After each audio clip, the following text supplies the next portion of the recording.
జై వాసవి, జై జై వాసవి. భక్తుల ఆనందోత్సవాలకి అంతులేదు. వైభవంగా కొనసాగుతున్న కాగడ హారతులు. మగువల ఆనందం చూడండి, భక్తుల హడావుడి చూడండి.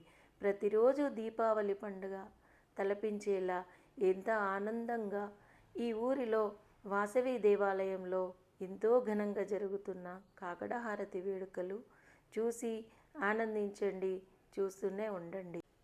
ఈ దేవాలయంలో ఒకే కుటుంబం, ఉమ్మడి కుటుంబం మాదిరి ఆర్యవైశ్య మహిళలంతా కలిసి ఎంతో ఆనందంగా జరుపుకునే వేడుక.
Yeah.